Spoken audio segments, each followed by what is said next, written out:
रिश्ते जब हम बनाते हैं तो विशेषकर हम बहुत बड़ी गलतियां कर जाते हैं। वास्तु में इस बात की प्रमुखता बनती है। यदि आपके घर में नैऋत्य जोन, ब्रह्म जोन, ईशान जोन, ये तीनों जोन में यदि आपके यहाँ डिस्टरबेंस है, वास्तु दोष है, तो आप गलत रिश्ता कर जाओगे, गलत रिश्ते में फंस जाओगे। कारण है कि कई बार रिश्ते को हम बनाने में बहुत सी बातों को नज़रअंदाज कर देते हैं। हम अपनी जात को प्रमुखता दे देते हैं, हम उसकी आर्थिक संपन्नता को प्रमुखता दे देते हैं, हमारे बच्चों के बीच में क्या बातें हैं इनको हम ध्यान नहीं देते हैं, और इस चक्र में कई बार हम गलत बातों में फंस जाते हैं। विशेषकर इन बातों का ध्यान रखें कि हम जहाँ रिश्ता तय करने जा रहे हैं वो हमारे लिए सूटेबल है या नहीं है। इसके लिए हमको अपने घर की भी व्यवस्थाएं सही करनी पड़ेंगी, साज सज्जा में भी ध्यान देना पड़ेगा, और वास्तु दोषों को भी ख़त्म करना पड़ेगा। वास्तु दोष गलत होंगे तो गलत रिश्ते में हमारे निर्णय या सहमति बन जाएगी, और जिसका परिणाम आएगा कुछ दिनों में बच्चों के बीच में या तो तलाक उत्पन्न होंगे या वाद विवाद बहुत ज़्यादा बढ़ जाएगा, बिटिया घर वापस आ जाएगी या बहू घर छोड़ के चली जाएगी। ये रिश्ते जब हमारे घर में डगमगाने लगते हैं तब हम कई बार अपने घर के वास्तु को समझ ही नहीं पाते हैं। इसमें दक्षिण दिशा का भी रोल बहुत है। परिवार की अखंडता, एकता को बनाए रखने में दक्षिण दिशा का रोल महत्वपूर्ण है। दक्षिण दिशा, नैऋत्य दिशा, ये हमारे रिलेशनशिप को स्ट्रॉन्ग रखती है। शादी जिस बच्चे की हो गई है उनके बीच में अलगाव ना हो, वाद विवाद ना बढ़े, तो उनके बेडरूम का भी वास्तु करना बहुत आवश्यक है। उनके बेडरूम की व्यवस्था इस तरीके से होनी चाहिए कि बेड जो है उसका सिरहाना दक्षिण दिशा में आए या पूरब दिशा में आए। कमरे का रंग हल्का होना चाहिए, वार्म अप नहीं होना चाहिए, नहीं तो विवाद ज़्यादा बनते हैं। आजकल जो पलंग का मैंने एक पैटर्न देखा है, बॉक्स वाले पलंग, और बैक में बहुत सारी ऐसी डिजाइनें जहाँ बहुत सारा सामान रख दिया जाता है। इसी तरीके से जो बच्चे की शादी हुई है उसका बॉक्स वाला पलंग जिसमें इलेक्ट्रिक अप्लायंस होते हैं, गिफ्ट आइटम होते हैं, कीमती सामान होते हैं, ना जाने क्या क्या होते हैं। अब आप बताइए, एक अलमारी टाइप का आपने पलंग डेवलप कर लिया, उसको वो अलमारी टाइप का पलंग जो डेवलप करके आपने बेटे के लिए दे दिया या बिटिया के लिए दे दिया, उसमें कपल सो रहे हैं, उसमें बनी हुई नेगेटिव एनर्जी आपको हम बताएं वो पूरे तरीके से पिंच करेगी, और जब पिंच करेगी तो रिश्ता ढहते देर नहीं लगेगी। एक और बात, आपके बेडरूम में यदि आईने की उपस्थिति है तो उसको भी ध्यान दें। पलंग की डिजाइनों में आईने का प्रयोग नहीं करना चाहिए।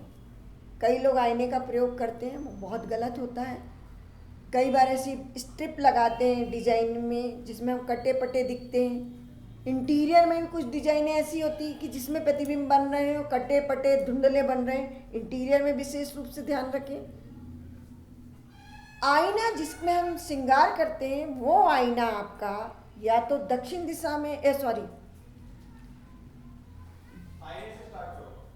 आईना हमारा जो कमरे में लगाया जाता है उसकी भूमिका हमारे रिश्तों के बनाने में बहुत महत्वपूर्ण होती है। आईना जो होता है वो कभी भी कमरे की दक्षिण दिशा में नहीं लगाना चाहिए।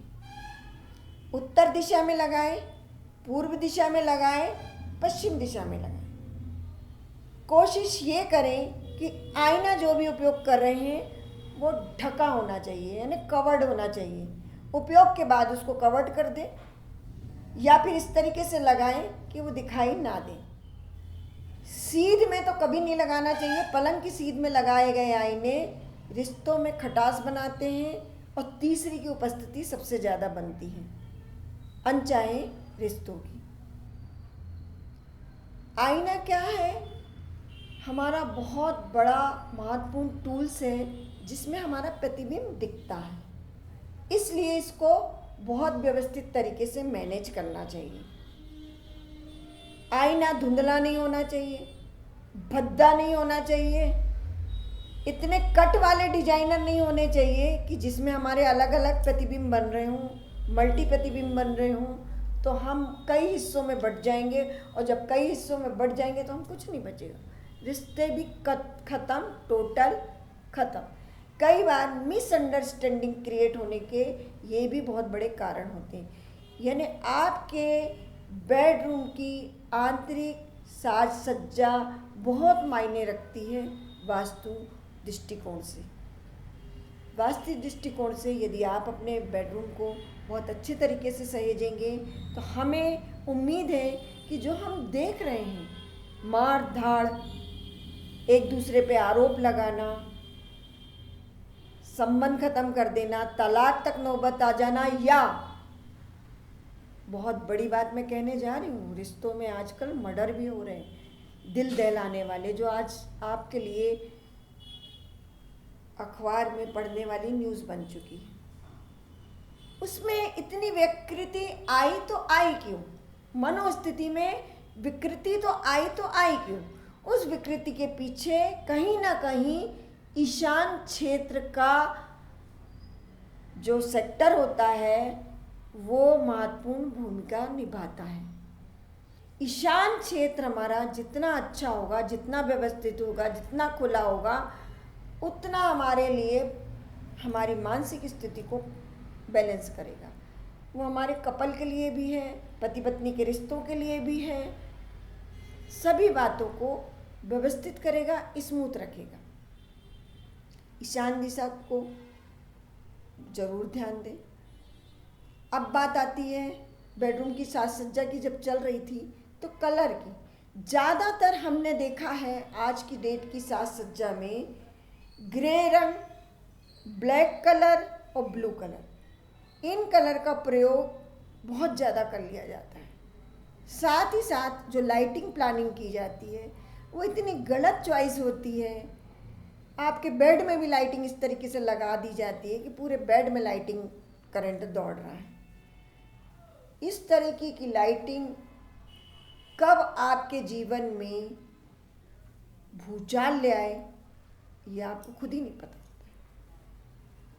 भूचाल, ज्वालामुखी, भूकंप, ये शब्द से आप परिचित होंगे। यानी पूरा तहस नहस करना, रिश्तों को तहस नहस करने में हमारे इंटीरियर का बहुत बड़ा हाथ है। उसमें रंगों का चयन, उसमें लाइट प्लानिंग बहुत मायने रखती है। इसलिए वास्तु नज़रिए से आप ध्यान रखें कि जिस भी बच्चे की शादी हो गई है या शादी के बाद दिक्कतें आ रही हैं तो उसके बेडरूम को फोकस जरूर करें। अब बात आती है यदि तलाक तक हम पहुंच रहे हैं तो तलाक तक पहुंचने में हमारे अग्नि क्षेत्र का भी बहुत कुछ रोल होता है। दक्षिण नैऋत्य हमने आपको बता दिया। अभी अग्नि जोन में यानी पूरब और दक्षिण मिलके जो दिशा बनाती है वो होती है आग्नेय कोण, आग्नेय दिशा। उस सेक्टर में वास्तु दोष होंगे तो तलाक के मुकदमे शुरू हो जाएंगे। देखिए, आग्नेय, दक्षिण और नैऋत्य, ये तीन के वास्तु दोष आपको तलाक के कगार तक ले आते हैं। तलाक हो या नहीं हो वो सेकेंडरी है, सालों निकल जाते हैं, कई बार दोषारोपण बहुत ज़्यादा होते हैं, मगर हम मुकदमे में कोर्ट तो जा रहे हैं। और कोर्ट का कष्ट जो होता है वो जब फैमिली झेलती है तब समझ में आता है। अभी मेरे पास बहुत से केस आए हैं कि बहू आई, हमने सब बातों की सुविधाएं दी, मॉडर्न एटमॉस्फेयर रखा, मगर उसके बावजूद पहली या दूसरी विदाई के बाद बहू आई नहीं और परिवार पे तलाक का केस लगा दिया ये कह के कि इन्होंने डाउरी मांगी है, दहेज मांगा है या हमको अत्याचार किया है।